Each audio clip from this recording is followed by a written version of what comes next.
మాజీ ప్రధాని మన్మోహన్ సింగ్ మృతి పట్ల సంతాపం వ్యక్తం చేశారు పీసీసీ ప్రధాన కార్యదర్శి డాక్టర్ చరణ్ కౌశిక్ యాదవ్.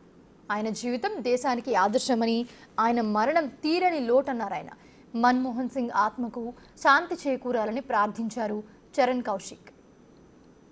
మన్మోహన్ సింగ్ గారు లేరనే బాధ వేధిస్తున్నప్పటికీ మన్మోహన్ సింగ్ గారు ఈ దేశ ప్రజలకు కావచ్చు, తెలంగాణ రాష్ట్ర ప్రజలకు అందించినటువంటి సేవలు అంతా ఇంత కాదు.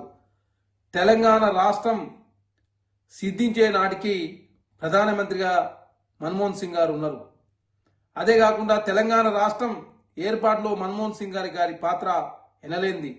తెలంగాణ రాష్ట్ర ప్రజల తరఫున మన్మోహన్ సింగ్ గారి ఆత్మకు శాంతి చేకూరాలని చెప్పేసి మనస్ఫూర్తిగా కోరుకుంటూ, మన్మోహన్ సింగ్ గారు లేరు అని చెప్పడానికే ఈ దేశ ప్రజలు చాలా బాధపడుతూ, మన్మోహన్ సింగ్ గారు ఈ దేశానికి అందించినటువంటి సేవలు అంతా ఇంత కాదు కాబట్టి మన్మోహన్ సింగ్ గారు ఆశయాలు తీసుకుపోయే ప్రయత్నంలో భాగంగా కాంగ్రెస్ ప్రభుత్వం ఎప్పటికీ ముందే ఉంటుంది. ఖచ్చితంగా మన్మోహన్ సింగ్ గారి సేవలను గుర్తు చేసుకుంటూ మన్మోహన్ సింగ్ గారికి ఆత్మకు శాంతి చేకూరాలని చెప్పేసి మనస్ఫూర్తిగా కోరుకుంటా ఉన్నాం.